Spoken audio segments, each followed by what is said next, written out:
Hello, everybody, and welcome to this episode of the Inner Mind podcast. I am really excited, so grateful to have a dear friend of mine here. He has become a friend, and his name is Harrison Miger. Did I say it correctly? You're like 80% there. It's Ma, M-A-R. I'm not even there. There's a G in there, is there not? Yeah. Okay, Mar. We were joking about this before, and you just explained my whole life. Right there, my whole life. Like as we talk about in child development, we have triggers, right? You saying that sentence, like literally like 10 to 15 memories just like hit me. So yeah. I'm here to help you. Yeah. I'm sorry. You. Anyways, this is my dear friend Harrison Marr, and of course I met him on Clubhouse, but he is a wonderful CHEK certified holistic health practitioner and a heart-centered personal coach all the way from Australia. His passion is holding loving space for those who feel there is more to let go and heal but can't find the energy, confidence, or time to do anything about it. Reclaim lasting holistic health and become a cosmic antenna of self-love.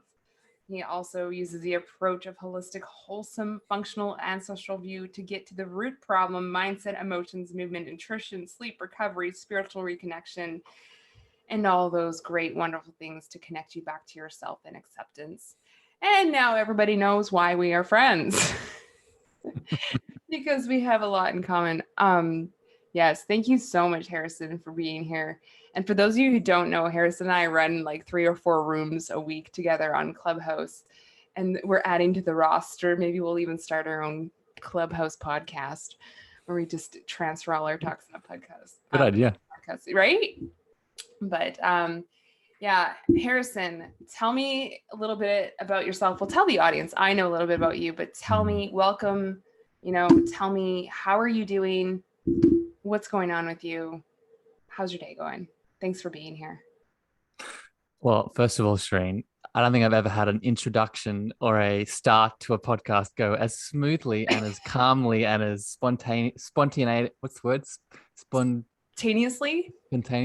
as that. So I'm excited for this chat. And I was telling you before we started talking, I was tossing and turning all night for a couple of reasons, but one of them was because I was so excited to have a chat with you. And we talk so much together, right?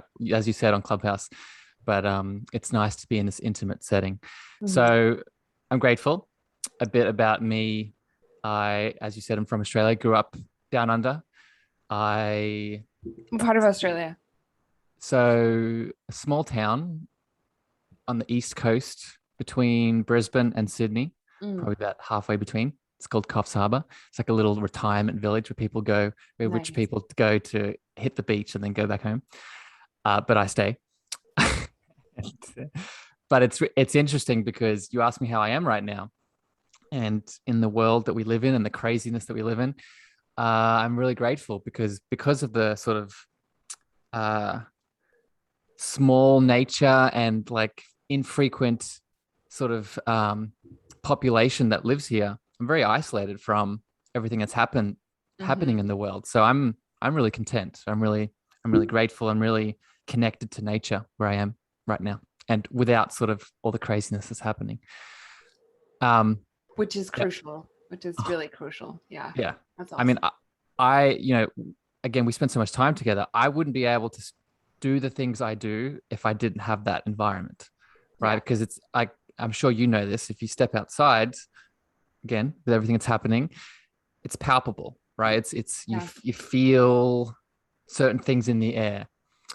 And because I live across the road from the beach, right? So because I live where I am, so isolated, can access the nature, I'm able to show up fully without being taken away.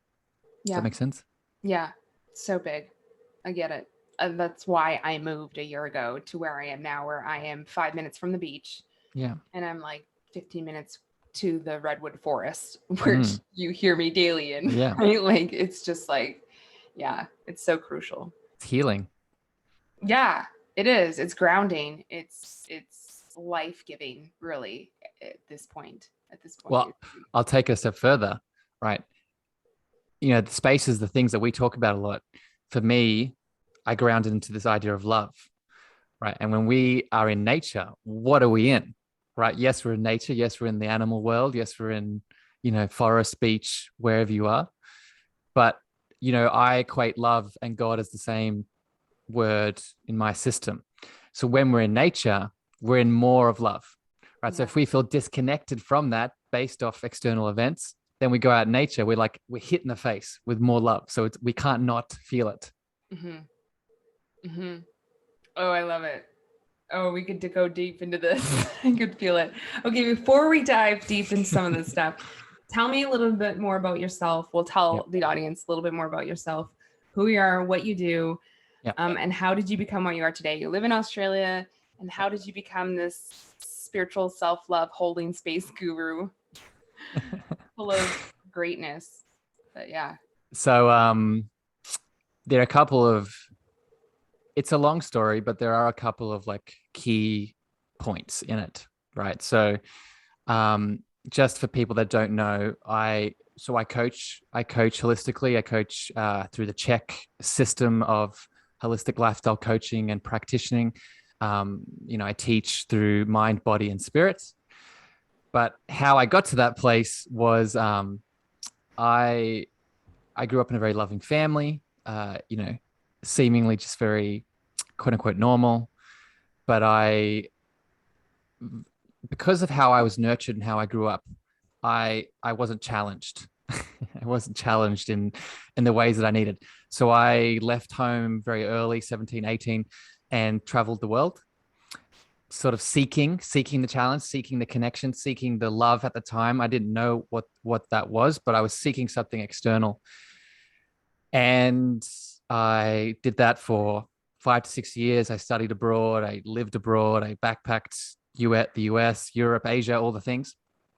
And because I lived such an external, extreme, highly intense life very quickly and so efficiently, I hit a wall, right? I hit a wall where it all fell away, right? So the hits that I was getting through the traveling, the drugs, the alcohol, the partying, the you were a modern hippie.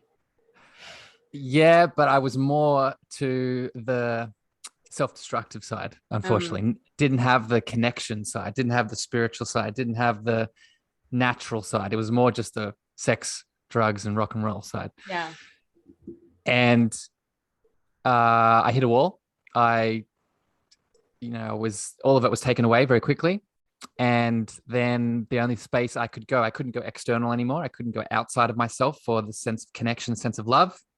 So the only place I could go was inwards.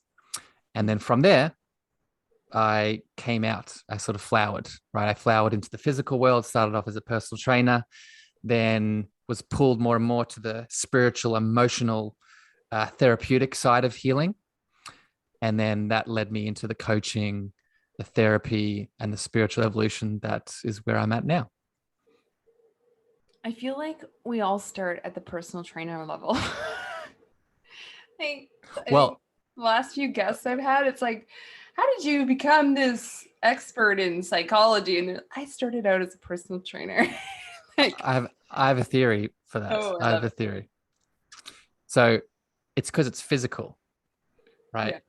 The physical is safe. The physical body is safe because it's still the external, right? It's still I see it. I can see the muscles. I can see that movement. I can see that push, that pull, that run, that sprint, right? So it's easy. It's easy. Easy is not the right word. It's a tangible way. Yes, it's tangible. But I think I can only speak for myself. Very quickly, I realized I was the personal trainer that, and you'll like this, I was the personal trainer that would do the sets, right? Tell them, I would do the sets, count them, give them the posture. Then in between their breaks, I would be asking them about their personal life. I'd be asking them about their childhood. Mm-hmm. I'd be asking them about their dreams. I'd be asking them about how they're feeling. And I thought that was normal. I thought that was like, oh, isn't this what a personal trainer does? Is ask them about their full life story? Well, no, I was just the kind of person that wanted to go deep Deeper. very quickly. Wow. I love it. So you started as a personal trainer and then you went into the nutrition, more holistic stuff. Yeah. Yeah. So I then, yeah, so that's a good, you hit it on the head. So I went from exercise to nutrition and sleep and recovery. I became a yoga teacher. And then from the yoga teacher, I started going more into psychoanalysis, psychotherapy, inner child, doing stuff with dreams. And then I got qualified under the CHEK system of coaching. And then that opened the rest of the doors that allowed me, that really ticked the, I mean, it does many things, but it specifically ticked the spiritual connection for me. Yeah. And once I put my toe into the spiritual world, then it's like a blast door was opened and then everything's history. Yeah. I love it because I think that's what you and I really connected on early on, is just the approach of it's mind, body, and spirit. And even though this is like the Inner Mind podcast, and I talk about the mind and being a hypnotherapist and the psychology background I have of the mind, like it all intertwines. And we were even having a discussion why eating healthy has such a has an impact spiritually, mentally, emotionally, and then lastly physically. Like it's just how it all intertwines together. And so I appreciate that you bring it up, how coaching holistically, mind, body, and spirit. So yeah, tell me a little bit more about how you got into you really hone in on self-love and holding space and allowing. And so how did you come to that point? And just because I've gotten to know you and seen you, you are very good at it. You're very good at holding space, because we've held some controversial rooms where I'm like, I'm out. Like, I don't have the tolerance. And you're just like, just holding space. And so how did you get to this journey? And what are some of the, experiences you had that led you to a place of self-love? Yeah. So a couple of things. So that breaking point that I was just talking about, where I'll elaborate on a little bit, because that was really the point where I needed to start defining what self-love was to me, right? And you say I'm really good at it. Well, it definitely was not it did not come easy to me, right? Because I spent so many years externalizing my love, right? Like attaching it to places I'd been, women I slept with, things I was drinking, drugs I was taking. That was my sense of worth, right? I didn't understand it at the time, but that was my sense of worth, sense of love. But then I was detained, I was imprisoned and deported back to Australia. And that was very traumatic for me at the time. And because of that, I was forced to define what love was to me, self-love. I was forced to look at what it was, right? Look at what did it mean? And I grew up in a Catholic Christian upbringing, home, school, all of it, right? And I was very adverse to the idea of God, right? I wouldn't say I was atheist, but I was very, I'd pushed it aside because of the events and experiences. And the way that's presented, because yes, and how it's presented, yes, that's a whole other podcast. Love and dictatorship, folks. Yeah. But at that point in time where I needed to start defining love for myself, I actually looked back at spirituality, not religion specifically, but I looked at the Word of God, and I looked at other meanings for it. Right? How do other people define God? How do other people connect to God? And I saw people defining God as love. I saw some mentors defining God as love, and to me, that was like, oh, So love isn't just a momentary feeling. Love could be a way of being, right? Love could be a way of acting. Love could be a way of holding space for another so they can connect to their sense of God or love.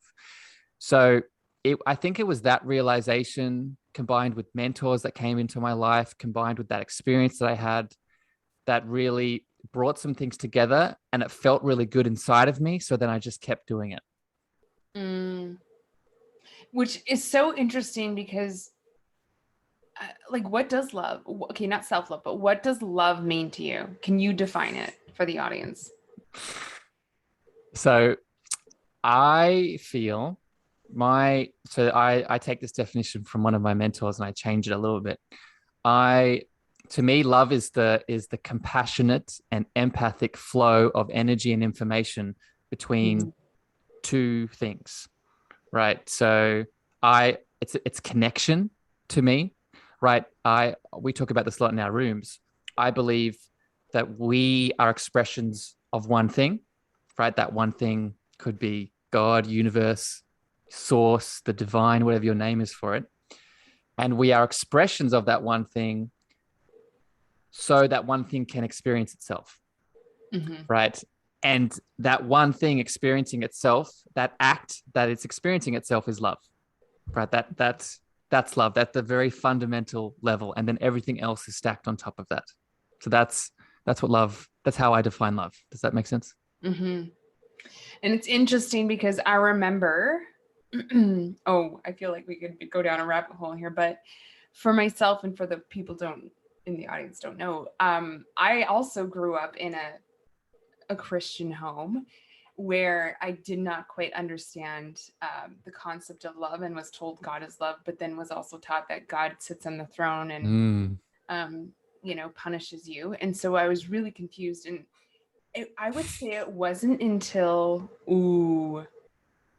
5 years ago, like that recent, where I was talking to a fellow colleague who's a psychotherapist, and he asked me, he actually had me in theta state, and he asked me, what is love? And out of the words of my mouth came control. Love is control, and controlling others and being controlled. And he was like, okay, we got a little bit of work to do. And I mean, I would say, this is halfway through my own healing journey with my autoimmune diseases. And it was like the deeper layers you go, right? And I actually didn't understand this. For me, I actually didn't know what love felt like because I was so programmed and conditioned to believe it was control. And as long as you have power and are dominant, that is love. And so this was difficult in relationships because nobody wants to be be dominated and feel the other person has power and control. Yet that's how I understood love. And the second I was controlled, I also felt that was love. So I had a lot of relationships that were very disruptive and traumatic and unhealthy because it was like I was in narcissistic relationships because I liked being controlled because that meant love. Lo and behold, I needed to redefine that. And of course I did hypnotherapy and, meditation, all those things, but I actually had to go deep down the rabbit hole and I did DMT. I straight up did the love molecule, right? Like I went straight into and that was the first time in my life. Well, I wouldn't say first time. That was the first time I remembered what love actually felt like. And that it was, and it's similar to the honestly, when you were describing the definition, what love means to you, that's what came to my mind because was my experience with DMT. Because I was like, I felt connected and I felt compassion and I felt like I was part of a greater whole and, divine acceptance. And like, there's something greater working in you and for you and with you. Right. And, anyways, that's my little rabbit hole I wanted to go on there because it's so powerful. So can I share something with that? Go ahead. So you shared something with me the other day and you were talking about how I won't go into the details of it, but one of the things that really stood out to me with what you were sharing was about how, you know, how we can look for people in our world, and can the people that come into our world be really aligned with who we are. Mm-hmm. And I was listening to you just sharing that right now. I was getting goosebumps because, and I've shared this with you before, but I'm gonna go a little bit deeper here. Our stories are very similar. Our stories are very are like eerily, take a A similar lot of path. parallels. Yes, Yeah. yes. And we've talked about this in regards to past lives and things that we've shared together, right? But I too had that control dynamic with the religious programming. I too had a ayahuasca and DMT ceremony where, well, it was bufo. It was the I But forget like the name. the tree bark, the black. No, it's the 5-MeO, 5-MeO Oh, DMT. So okay. it's like the 20 minutes skyrocket into Okay. oblivion and then come back, and ayahuasca in a same retreat, right? And same thing as you. I actually remember being in a place where I was in a room at the time with all these people, and with all I know about entities now, I probably wouldn't do that again. But I was I was in that room, and I remember just listening to this person, and he was going through an event. He was releasing some trauma, and he was seemingly from the outside in pain, right? He was seemingly from the outside in pain. But I could not help but smile. I could not help but be in his release, his ecstasy of feeling and sensation and emotion. And I was there with him, and I was crying, and I was laughing and smiling, connected to him. Right? I was in my own space, but I was seemingly with him together in this deeper connection. Right? And what is that deeper connection? To me, it's that love, that deeper connection that all of these emotions stem from, whether it's anger, whether it's guilt, whether it's shame, whether it's grief, whether it's joy, whether it's pleasure. I think the stem that it all comes from is unconditional love. And we as people are connected via that. So I just wanted to share that experience because very similar. Our stories are very similar once again. I love that. Yeah, and how you were able to share in that. And that, like, yeah, and you offered unconditional love, because that goes in, I mean, we can define love, but then there's the unconditional love, Yes. right? Yeah. Because bring in events and experiences, and now you Yeah. have to hold that connection Yeah. and maintain that compassion. Yeah. And And that's that and that's the truest form of love, right? When I say, for people that are new to this, right, when I say that when I go inwards to connect to my sense of self-love, I'm going inwards to connect to my sense of unconditional love, because that is the truest form of love, in my opinion. That is the God love that we all connect to. yeah. Yeah. Okay. And so tell me, like, let's go a bit further into this self-love thing and how you've really become an advocate for it. And I want to know why. And I mean, because we all have our niches and Yeah. niches, whatever, however you want to say it. Yeah. We all have our things that we're just like, big proponents of. And yours is like self-love. How did you get there? And I don't get me wrong, we share that same passion. I feel, yeah. So how did you get there? How did you get into self-love? Yeah. So I I've shared now in this chat all these little breadcrumbs, and they all have led to this space, right? That hitting the wall, that ayahuasca ceremony, the learning about the physical body, and then the emotional body, the therapeutic, the inner child, the dreams, and it's all been culminating in this very beautiful holistic view of healing, right? But I feel you can't, and you talked about this before, you can't talk about nutrition. You can't talk about moving your body. You can't talk about shadow work and inner child healing and going into past lives without having something to bring it all together, without having something to tie. How the hell does me relating to the shadows that are coming up in my nightmares at night connect to me putting organic or unorganic food into my body? How do those seemingly very isolated topics connect together? Well, to me, it's that idea of self-love, right? It's that idea of self-love in an unconditional holding of space for yourself or for others. So for me, as I've been developing, and this is not a I am complete story, this is where I'm at right now, right? Wanting to bring all these views together in a holistic way, I needed, as you said, a niche. I don't even like calling it a niche because it's very, it's its own thing. But Labely. It's very yeah, labely. Yeah. it is. But yes, let's call it my niche. I leaned into that because I needed one way to bring all those things that I love together, right? I love talking about food. I love talking about dreams. I love talking about moving the body. But, for people need action items. People need a way, they need to be able to see something tangible almost, or something practical to be able to take a step and implement to start healing, right? So for me, that practical sort of framework, that practical structure is through that unconditional sense of self-love, and then what that needs to look like for you. I love that, because it's interesting. A lot of people wouldn't take that as self-love. Me going to the gym, working out, me eating organic. They wouldn't take that as that's an act of self-love. But it is. Well, this goes to, I posted about this, I think 2 nights ago, about, what is causing that? Is it you that's causing that? Or is it the system that you live in that's causing that?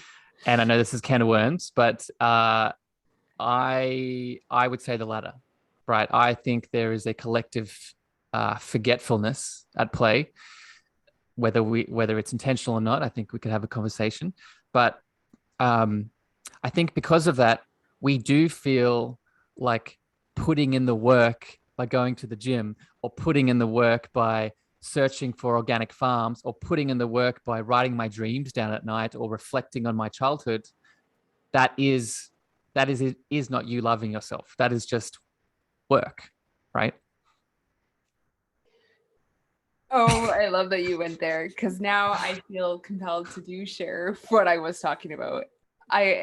This whole discussion began with me messaging you saying, I'm amazed how many people eat garbage. And sorry, a trigger warning, this may hurt some people's feelings, but watching someone grab a bag of Doritos and make craft dinner, and even just like grabbing like a Nature Valley granola bar, like I'm just like, and people think that's healthy, and I was like, okay, but read the ingredients, break it apart, and then why would you put that? Now that I've told you this is not good for you, why would you continue to put it in your body? And it blows my mind, because it's like, yeah, it's convenient. Yeah, I grew up on it. But it's like, those are just excuses. Like, if you know that something is hurting you, so like a child, if you knew that every time you gave a child that crayon, that child was taking the crayon and poking their eye out with it, would you keep giving the child the crayon? Well, no, but we do that with food. And it comes down to a level of self-respect. And I was saying that I would find it really difficult to be in an intimate relationship with somebody who didn't eat healthy. And when I say healthy, whole natural foods, right? There's different levels. Some people do not want to go to the extremes that I'm at, which I get. I just described to Harrison before we got on here the potions that I took. I get some people don't want to be that level, but I mean, like whole healthy foods, and how that is a sign of self-respect and self-love. And how many people would argue with me and say, no, that's not. But yeah, it is. It is. It is. And this is what I was saying with Harrison, is like, why is that? And it's like the program to keep us disconnected. And so now you can, I know you had something to say to that. So I do. I'm going to let you talk now. I was writing down notes to this one. I was like, oh, I need to hit onto these things. Okay. I'm going to try and make this all concise and understandable for people. So this is just my opinion. This is just my belief, right? This is what we're doing here, having conversations, sharing our beliefs and what's on our heart. I think there are two things. I think I could say there are two components here that I think that are leading to this, not just unhealthy eating, but unhealthy being in general across all the spectrums.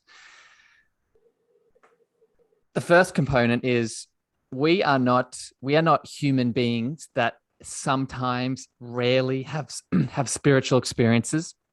We are in fact powerful, emotional, sensitive, spiritual, divine beings that are having a human experience. And it goes both ways, right? They're equal, but that spiritual being is where we have unlimited power and potential.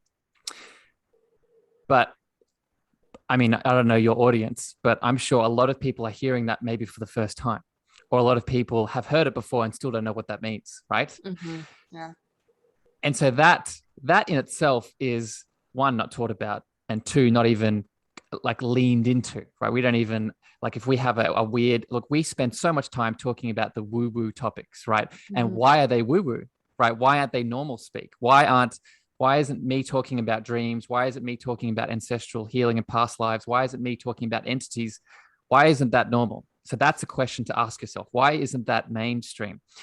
I think there is something there happening. I think there is a sort of, let's move away from how divine and unlimited in potential you actually are, and let's more push to the human being that is fallible, that is limited, that has a finite amount of resources, both internal and external, right? So I think that's point number one. Point number two is we are in a system of systems that is designed to make a certain kind of person, right? Whether it is our education system, whether it is the food system, whether it is the medical pharmaceutical system, whether it is banking, whether it is big farm, all of these infrastructures are there to make one type of person. And that person is one that is reliant on external factors, right? Whether it be reliant on a system. Reliant on those systems specifically, right? Whether it's medicine, whether it's those shitty foods that you were just talking about, whether it be it's always seeking for more education that's outside of us in degrees, in certifications. Again, these things are important, but you are enough. You are, what did I just say before? You are an unlimited potential being. Yeah. So I think those 2 points, you have someone that is born into that from the start, right? And we could talk about birth trauma and, womb trauma, but from the start, as soon as they're born, they're just, I don't want it. This might be hard to hear, but they're almost set up to fail. Yeah. Yeah. I mean, by 12 weeks in the womb, there is a device put on the womb to measure if you are good enough. Right? Like, and where some people will abort you if you don't make the statistics like that. And then we wonder why you have self-worth issues, why your entire existence is combating the program of, am I good enough? Because someone, and it's for your, I dare say the words, it's for your protection, your safety, right? We're just trying to help you. We want to make sure, but like only in the last 50 years have we done this. And our baby's saved for it, I'm sure. But we've also introduced an entire new system and programming. And understand, as you know, someone who's very naturalistic, I don't know the word for it. But we're making up a lot of words there. We love doing that. But for someone who is like that, that when you introduce something into the co-cycle, it affects the entire cycle. And then you have to remedy it with an outside resource. So if you bring something external in, you have to use something external as well, unless you balance it. And so it just blows my mind how much people are not aware of the disconnection that is going on, and just like how uncomfortable it is for people. And this is why I think we are here in this time, because we really are trying to get people to connect themselves back to themselves. Yeah. Because even, the self-help cycle can cause disconnection, right? Because Mhm. it's like you're relying on that next book, that next counselor, the next retreat, the next Yes. thing. And so, The you doing. know, yeah, the doing. But it's mind blowing because I don't think people realize at such a young age, and I've said this to clients, that come to me and they want to heal themselves naturally. And they're like, well, I say to them, first of all, you need to decide that you want to get better. Secondly, you need to believe your body's capable of it. And they're like, yeah, Yeah. that's easy. Okay, problem is when you were 3 years old and you skid your knee, your mom didn't sit down and say, let's now connect to spirit and source and allow your body Yeah. to heal. She said, let's go get a Band-Aid and I'll give you some Tylenol. She Yeah. began to And teach you forget about it. distrust yourself, disconnect from your innate ability to heal, and you need to rely on an outside source to heal. And so that is the first belief system that we are up against when someone comes to me and they're like, I want to overcome, a chronic illness. And I'm going, okay, we got to unravel this belief that you can't trust your body. But I do trust my body. No, you don't. No, you don't. And then add in whatever else. I mean, that's just one belief. And then there's the whole, well, now you're wrong if you trust yourself. And Yeah. now the experts are the only people that can tell you what to do with your body and what it's just spirals. I know you got lots to say. Well, no, I'm just listening to you and nodding and just agreeing, right? And I think this is why I focused on self-love, right? Because as soon as you take that, it's literally the act of taking the outward expression, and I call it the love boomerang, right? It's instead of throwing our love outwards, seeking that mum, seeking that Band-Aid, seeking that doctor, seeking that food, right? How about we throw it back inwards and realize, well, maybe the answer I'm looking for isn't outside of me. Maybe the answer I'm looking for has been there the whole time. And if I can just sit with myself and start leaning into that, maybe it'll start bubbling up, right? Maybe something will start releasing. Maybe I'll start feeling for the first time. And this is That's maybe scary. another, yeah, this is potentially another tangent here, but there's this indoctrination that feelings and emotions are a sign of weakness, right? Maybe more so in the masculine body, but it's in both. And paradoxically, it's those same emotions, it's those same feelings that bring us back to our divinity or bring us back to that unconditional love that we were just talking about before. So it's that analogy that example you gave of the child that fell over and scraped her leg. Not only does the parent not talk about spirit and connecting to source and ignore it by putting on a Band-Aid, there's also a sort of like a rushing to cover up the emotions. Totally. and a rushing to be like, oh, don't cry, don't feel, don't let's not sit here for a second and just express what needs to be expressed, right? I think a lot of clients come to me and they're just like, they tell me, they're like, yeah, like it's a lot to feel. And I'm like, yeah, you've been avoiding it for 20, 30, 40, 50 years. Yeah. That's a lot of repressed emotions. And I had a question for you. I had a client ask me, she's on this inner child journey and she's learning the self-healing, self-discovery, self-love, forgiveness. And she's now stopping and asking her inner child every time she has an emotion, what the inner child needs, like what she needs. And the best way she said to connect is by pretending that she's a child and saying, okay, what do you need? Yeah. And she came to me and she said, I'm afraid I won't be able to give her what she needs. And I was like, ooh, this is a really good question for Harrison.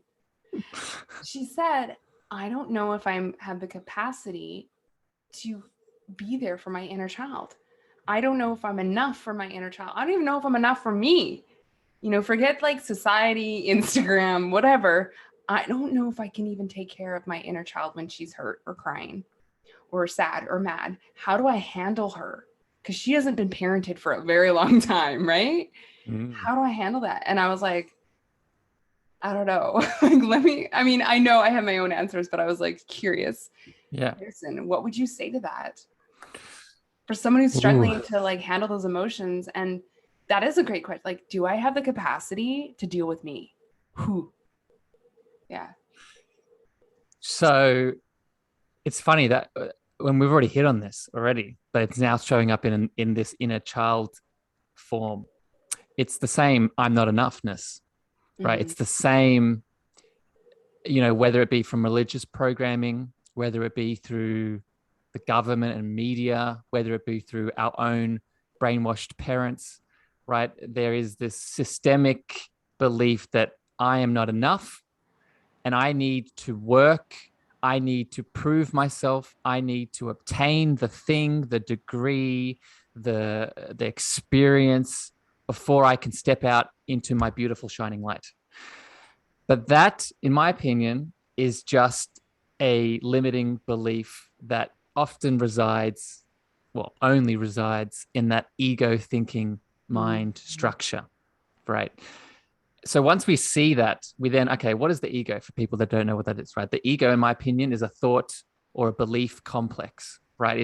It's the ego is there to help us experience life, and we can talk about that if we need to, but its main role is to pick up things mostly outside of us, right? I often quote Deepak Chopra, and he talks about how the ego, the thinking mind, I think is like 70, we think 70, 90,000 thoughts a day. And most of them, 90% of them are not only negative, but they're not ours, right? They're from parents, religion, government, all these things. The point I'm trying to make here, right, is that if she is having that internal dialogue with herself, with her inner child, the first thing I would say, is that really you that's thinking that? Is that really your belief? Is that really something, one, is it yours? And two, is it fundamentally true? And I would get, if this was my client, I would get her to sit with that, right? And where are you feeling this mostly? Are you feeling it in your body, or is it somewhere sort of cognitively causing you stress? The next thing I would do is, okay, we've brought some acceptance and some awareness to it. Now, let's imagine, what if I drop into my heart space and have this conversation? What if I put my hand over my heart, and if I'm still visualizing that beautiful inner child, and I do this with clients too, so it's a normal thing to do, to when you talk to your inner child, to visualize her or him with you. Let's have that same conversation of I'm not enoughness, but now let's have it from that heart space, right? Let's look at that inner child. Let's feel that inner child from that heart space. And then I would ask, okay, how do you feel now? Do you feel enough now? Do you feel anything now? And in most cases, that is enough to switch, right? That is enough to see the difference between the thinking ego mind, where those thought, beliefs, and systems lie, and the actual truth of what you are, right? And the heart space is the place that soul lives, right? I talked moments ago about the spiritual being that we are. The spiritual being, the place that likes to live the most, is in that heart space. So when we drop into that heart space, make choices from that heart space, we are connecting to the truth of not only life, but ourselves. Okay, I'm going to throw you a little bit of a curveball. Only because for the longest time, it would trigger me when people said heart space. I mean, I now understand what it means, but if somebody's listening, they're like, what the heck is heart space? Like drop into my heart space. What is that? Yep. I mean, yeah. So explain it, and how can people access that? Yeah. So, and I get this question too, right? Because it is like, it goes back to that. Cerebral, right? We are so in our head. No, exactly. Right. This is the exact example of what we are growing up in, right? We're in that thinking mind. We're in an era of mental evolution, but it's not just mental evolution. It's this heart space. So to explain it, without getting complicated, all that you need to do to drop in to that heart space is, we all know what our heart is, right? We all know the location of our heart, right? So for people that aren't looking at the video, what I'm doing right now is I'm putting my two hands over my heart. So for one, you're feeling the beat, right? I think we can all feel the beating of our heart, okay? The second thing we can do to drop into this heart space is connect to a moment of love, right? And this moment of love could be anything, right? It could be, an intimate act with a partner. It could be a connection with a family member. It could be even like a thing, right? Like maybe you really love cars, or you really love, magazines, or whatever the thing is. We've all, whether we are consciously aware of it or not, we've all had at least one act of love, right? Yeah. So it's putting your hands on your heart, feeling the heartbeat. I mean, you could add a breath if you need, but then connecting to a feeling of love.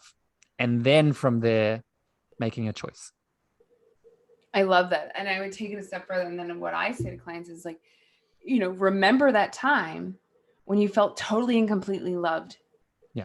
And, because and that allows the unconscious mind to recall, or even the soul recall, there is a time, because the beautiful thing about our unconscious mind, it records everything. Yeah.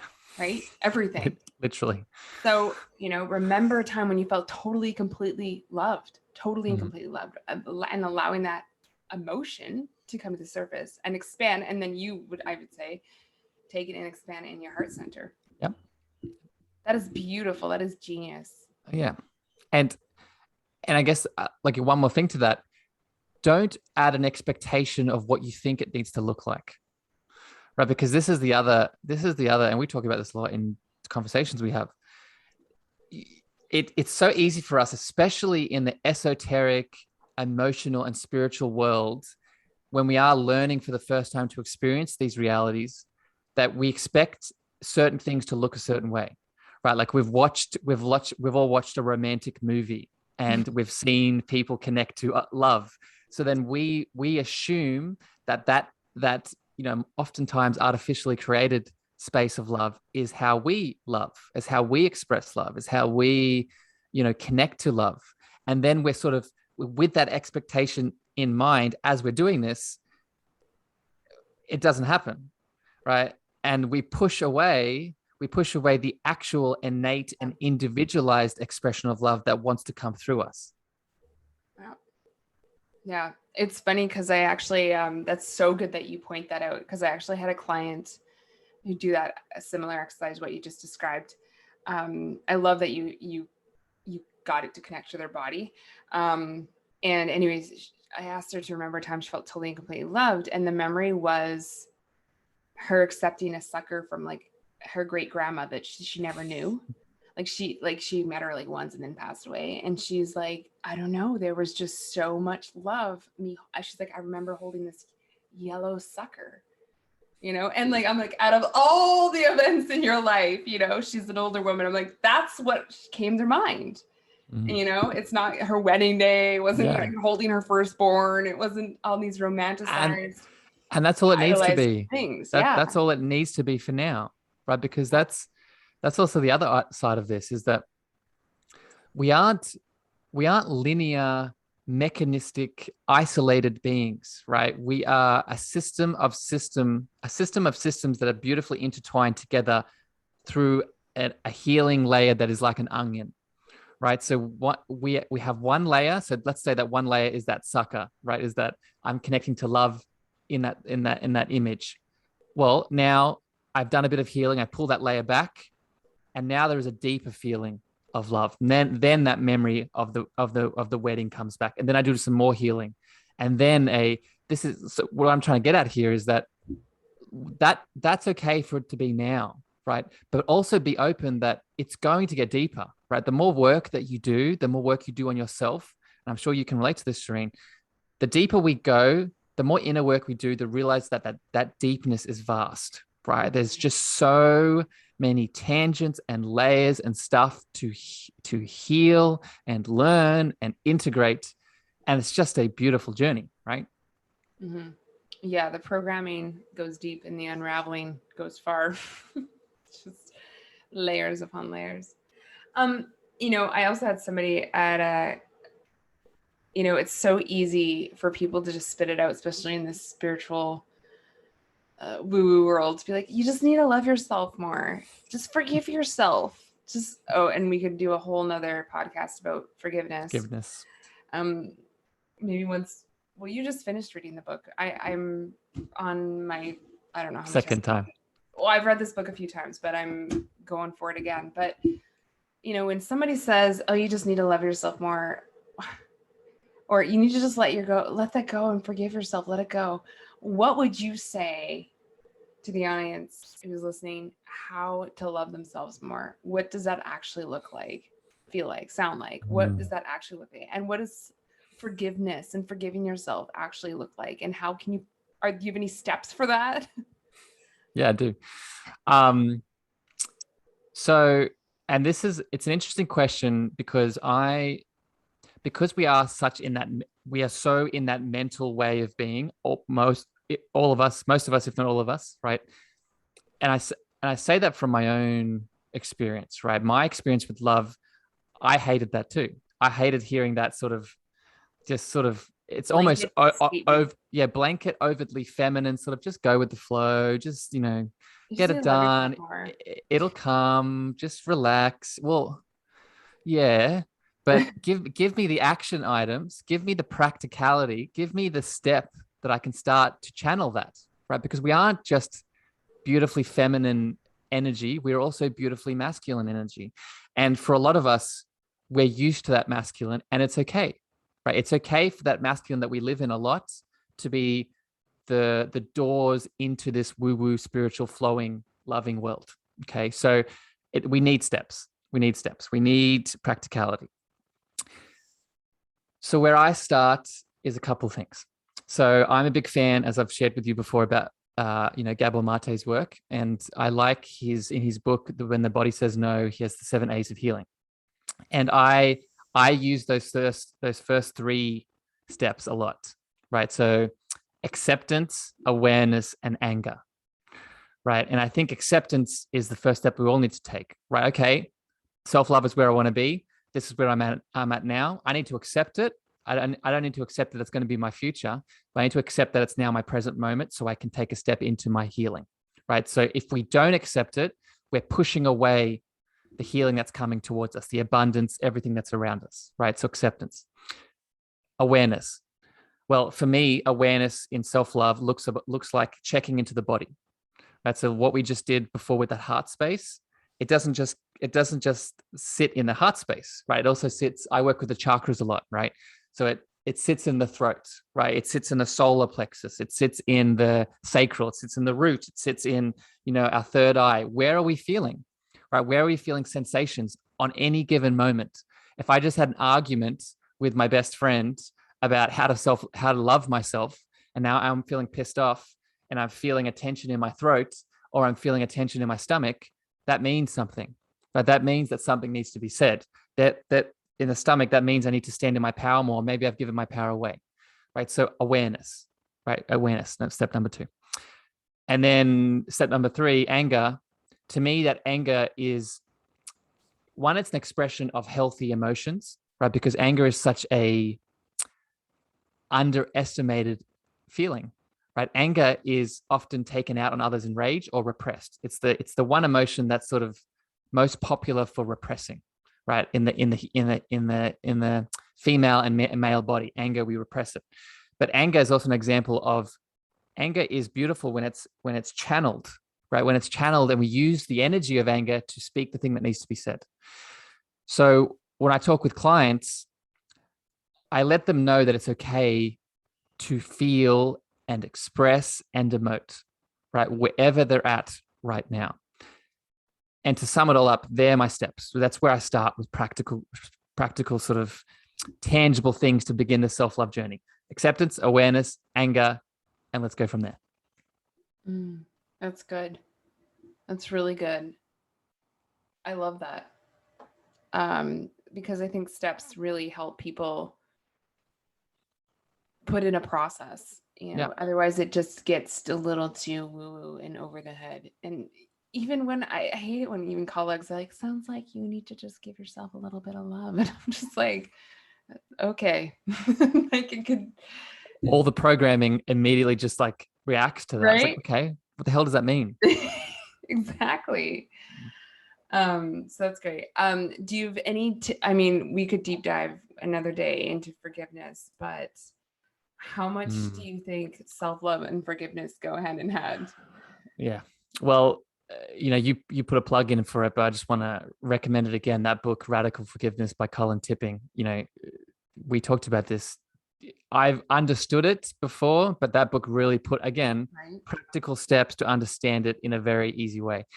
And I think they are connected, self-love and forgiveness, because for me, forgiveness always comes back to you, right? We in the standard way of forgiveness, we tend to rely on the other person, where we think it's about, oh, I need to forgive that person that did that thing to me. I need to forgive that group of people that did that thing to me. Yes. Or what if it was the other way around? What if the radical side of forgiveness actually started with me? What if the radical side of forgiveness inside of me connects to that deeper spiritual loving sense, that maybe this act is for my good, right? Maybe this negative experience or this painful experience that just happened between me and this person, there is a higher reason for this, right? There is a deeper connection here for both me and that person. So I guess how I see forgiveness and self-love connecting is that it's that love boomerang that I talked about before, right? It's forgiveness is often in the standard view seen as just throwing that boomerang out. But where I see forgiveness connecting to self-love is when I take that love boomerang back in and see how I can let go of this forgiveness in my own space and see it as a bigger part of the whole lesson that I'm needing to feel. Yeah. Because I 100% agree with that. So many times I have clients and they're mad because, well, they did this to me, and especially in relationships, right? They hurt me. And it's like, I ask them, and what part did you hurt in yourself? Hmm. And they're like, I didn't hurt myself. They're the one that hurt me. And I'm like, yeah, but everything's a reflection. So, like, I'm so angry that they did this. Who are you really angry at? Them. No, you're mad at yourself because you broke a boundary, Yeah. because X, Y, and Z, whatever it is. And then when you extend, I almost think it's more important to extend that forgiveness to yourself before that other person, right? Because when you Always. always say I before we before all. Exactly. Yeah. Exactly. And so when clients come to me, I absolutely will focus way more on the self-forgiveness than the external forgiveness. Because if we can get back to us and the inner connection with ourselves and cultivate a place of love, then we can take that outwards, like the internal to the external. And, here's the thing is, for the longest time, I thought the whole self-love movement was so new age and that was so bad. And I thought it was so narcissistic and was like, oh, like that's so wrong. Like we're supposed to Putting you love first. Yeah. first. Yeah. But, that hasn't been working because ego, and we've talked about this before, and primal instinct always says me first. And so it's not resisting ego, it's bringing ego to light and healing it and going, okay, you first. Okay, you first. Yeah. And I think you know what I'm saying when I say that, right? Yes. Like, Yes. because ego is not, we could do a whole other podcast on ego. Ego is not something to be shamed. We need the ego. It keeps us breathing, keeps us alive. It's there and it's meant to be the observer. Yep. And I'll take that a step further, right? It's what allows us to love, right? So this is, and so now we're going into a whole other different kind of group of people, right? So now, and I see this because I've just done I'm doing a new room with Dr. Taggy, one of our mutual friends, on about spiritual awakening, right? And what I'm getting at here is along the spiritual awakening journey. So say that you have now started to embrace self-love and now you're connecting into yourself, and that's beautiful. But now a thing that I often see in the spiritual woo-woo world, in the self-love world, is this idea of killing, transcending, and moving beyond permanently the ego. And we need to realize, I just need to get rid of it. No, you don't. Yeah, we need to realize is that what are we if we don't have the ego? We're back into that oneness, right? We're back into that soulful, blissed, beautiful spiritual state, right? Yes, that's great, but we're not here in this human experience to be just that. We're here in this human experience to experience and connect with other people in an act of love. And we cannot have that connection without the ego, right? Because the ego is the lens that helps us see the subject object relationship. But if that wasn't there, then we wouldn't be having love and we wouldn't be having connection. And I know that might blow a lot of people's minds, but I'll end with this, because this we could talk about for a while. If we push away the ego, then we're also pushing away love. Yeah, because in my work, I have really found ego is the protector. And the reason why we operate so much out of ego today is because of fear. But ego is just highly inflated because it's doing its job, and it's just on high alert. And it's meant to. Ego, I mean, from the psychology perspective, and just even as a mind works, the unconscious mind, the primal brain, the reptilian brain, it keeps you alive. And that very much is ego. And like, it's just going, I need to stay alive. I'm trying to stay alive, and what we need to do, and like you said, it is also a place of love. I'm keeping you alive because I want you to be alive, because I love you enough to be alive, right? For someone who's so desperate to keep somebody alive, they must fucking love me, right? Like, ego does come from a place of love. It's, again, like so many things, distorted, and really needs to be brought back to light. But yeah, you don't want to get rid of it, because like if there's a bear chasing you, it's your ego. If you didn't have it, you'd be like, oh, come here, bear. Oh, and then you would not be here anymore, right? Yeah. You'd go back to that blissed out state very quickly. Yeah. Come back as a rock, because you just failed that assignment poorly. Yeah, no, I love it. I always learn so much from you. So appreciate it. Tell me a little bit, what are you up to right now? Just because I know we're going to be tight for time here, but what are you working on right now? And if people want to find you and hear more about you, where can they find you? Well, I mean, I guess the first place is Clubhouse, because we spend so much time there together. So why not bring more people into this community? Clubhouse is sort of the biggest sort of social media platform that I'm most active on. And you can find me at Harrison Marr spelled MEAGHER. But outside of Clubhouse, I do two things both in my professional life. I do one-on-one coaching with people. So really going in depth with all of this that we've talked about today. I really focus on helping people connect back to that space and place of self-love through a lot of deep emotional work and then physical healing on the outside. I've also just launched a couple of weeks ago a group coaching program with another friend, naturopathic Dr. Taggy, and we're launching a self-love activation tribe where people can come in, do the same sort of coaching we've been talking about today with the self-love, but now in a community of people, right? People growing, expanding together in that sort of group setting, coaching, live setup. So if people are interested in either of these options, you can either reach out to me on social media. I'm on everything at Harrison Marr, and I also have a website, harrisonmarr.com. Awesome. And I will make sure that I put that in the show notes. So if people want to find you, they can find you there. Mm-hmm. But yeah, you are on Clubhouse. I'm a little jealous that I'm not in every single room that you do or every single club that you do on Clubhouse. Because I realize you do a lot.